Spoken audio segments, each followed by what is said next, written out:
Good morning, dear students, and welcome to today's session.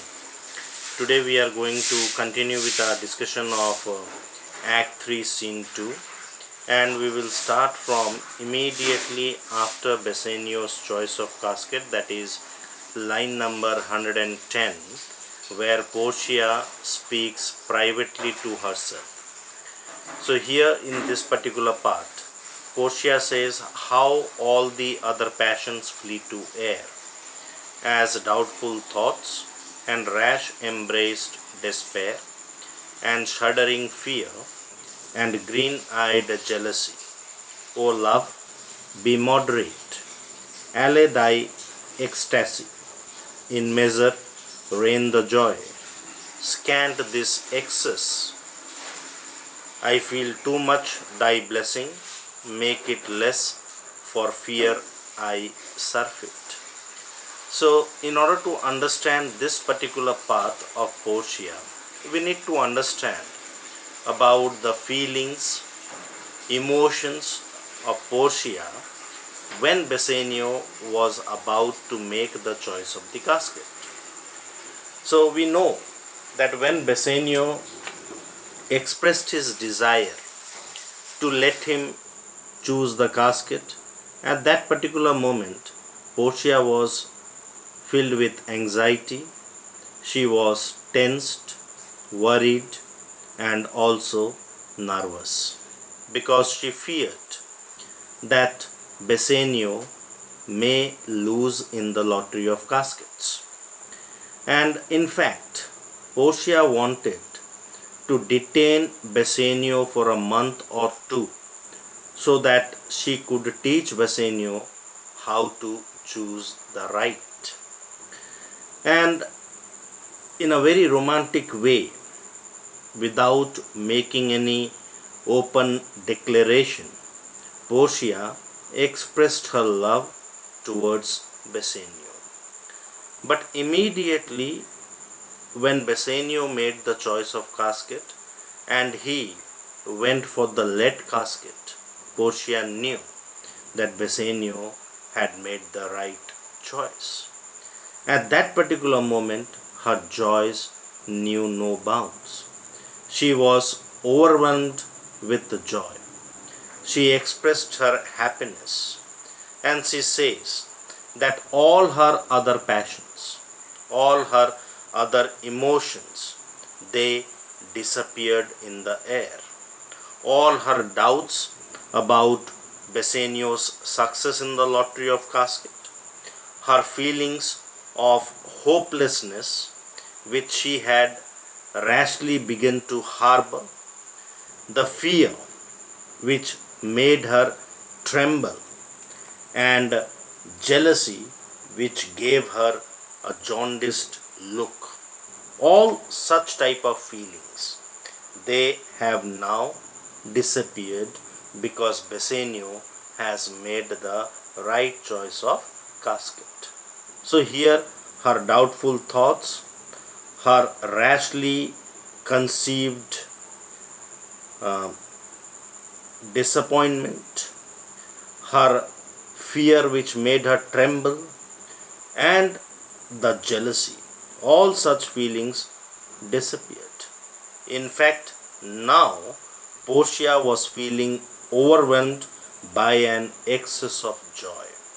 But at the same time, she was afraid that this excessive joy may adversely affect her, and therefore she prays that this rapture of her love may be made moderate. She wanted the intensity of her joy to be diminished, to be reduced. In fact, she wanted that happiness should be showered upon her in small measures or quantity, because she fears that this excessive happiness, excessive joy may adversely affect her, or she may have to suffer from that excessive blessings. So therefore she prays that joy to be moderate, to be reduced, to be showered upon her in limited measures in smaller quantities. And just at that particular time, Bassanio advances forward. He opens the lead casket. The moment he opens the lead casket, he is surprised. And he says, "What I find here?" The casket, in fact, contains the beautiful portrait of Portia.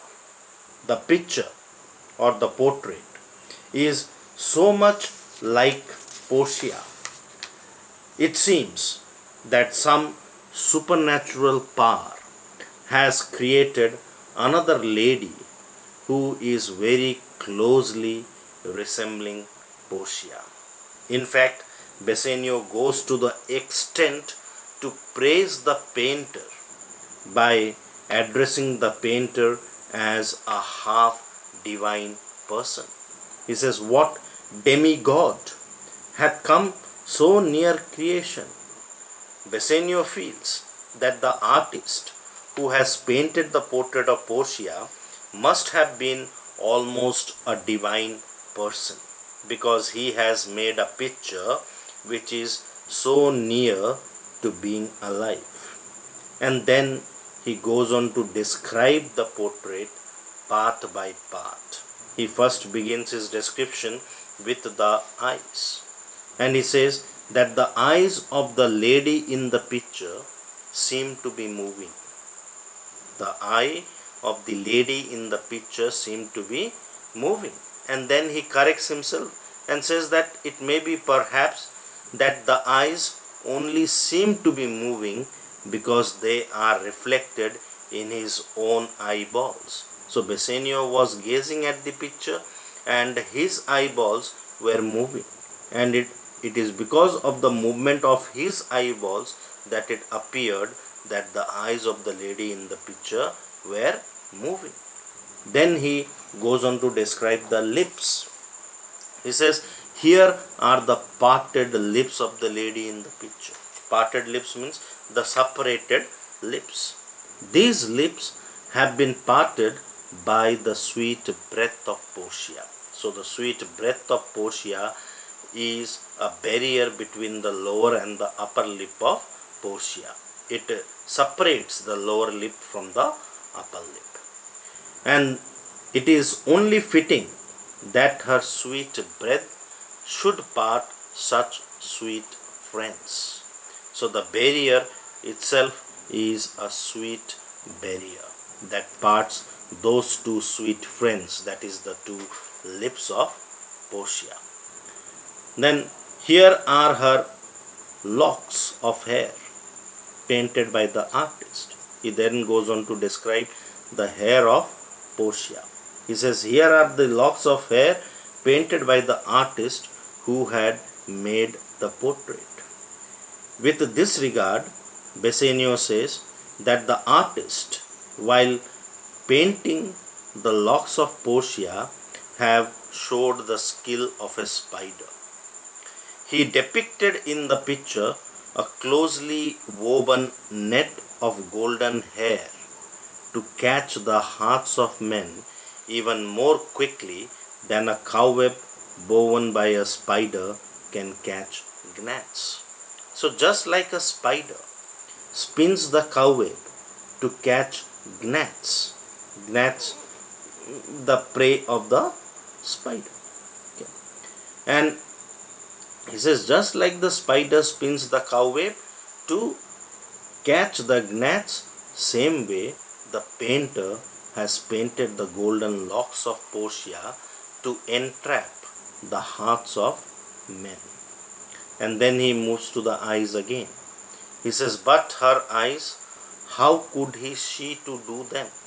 Having made one, methinks it should have the power to steal both his and leave itself unfurnished." So he raises the question that the eyes of the lady in the picture are even more wonderful. And he is surprised that how could the artist see anything to be able to depict those beautiful eyes, because he is of the opinion that having succeeded in painting one of the eyes of the lady in the picture, the artist must have lost his vision of both the eyes, and therefore making it difficult for the artist to accomplish the task of painting those eyes, because one single of eye of Portia itself would be so fascinating and dazzling that it would completely blind the artist, and therefore the artist should not have been able to see to paint the second eye of the lady. And yet note the great extent to which his praise of the picture falls short of the actual beauty of the picture. The beauty of the picture falls short of the actual beauty of the picture. Here Bassanio means to say that the beauty of the picture exceeds his praise as much as Portia's actual beauty exceeds the beauty of the picture. This means that his praise has done as much injustice to the picture as the artist did to Portia's beauty by painting this picture of her. And then he goes on to the scroll. He finds a scroll there, a parchment there, which contains the luck as well as the summary of his reward. So he reads the content on the scroll. What were the contents on the scroll? You have chosen this casket not on the basis of what it looks to a superficial view. So Bassanio did not take into consideration the outward appearance of the casket, and he chose that casket. The result is that he has proved himself fortunate in his choice, and that his choice shows his genuineness as a suitor to Portia. Now that this good luck has come on the way of Bassanio, he should feel satisfied and should not look any further good fortune. And if he is well pleased with this success, then if he regards his good fortune as an occasion for perfect joy, then the scroll gave the right to Bassanio to turn towards the lady and claim her as his wife with a loving kiss. And then Bassanio addresses to Portia, and he says, "Beautiful lady, allow me to come close to you." And he wishes to come close to Portia in accordance with the direction given to him through that scroll or through that parchment, in order to offer himself to Portia with a kiss and to receive Portia as his wife with a kiss. He feels at this particular moment Bassanio compares himself with one of the two competitors contending for a race. He feels as if he were one of the two competitors, the one who believes that he has pleased the onlookers with his good performance, and who is then applauded by the onlookers. So when two athletes run a race, and when they are about to reach the finishing line, there is applause, cheering by the audience. So even if one of the competitor wins, but he looks around with doubt, with uncertainty, trying to find out whether those applauses are meant for him or not. So here Bassanio has won in the lottery of casket, but still he is in a doubt whether he has really been victorious. So therefore he is like that successful competitor. He is completely bewildered, confused, and he stares at the things in front of him, feeling doubtful whether the cheering applause is meant for him or not. And then he addresses Portia as extremely lovely lady, and he tells Portia that he stands before Portia in a state of uncertainty about what he has found in the scroll. And in order to become sure of his victory, he wants Portia to confirm it, to attest and endorse the wording of the scroll with a word of her mouth and with a kiss. So he kisses Portia, and he also expects a kiss in return, which would testify, which would confirm, ratify Bassanio's victory in the lottery of casket. So thank you. We will do till here today. In the next class we will continue further.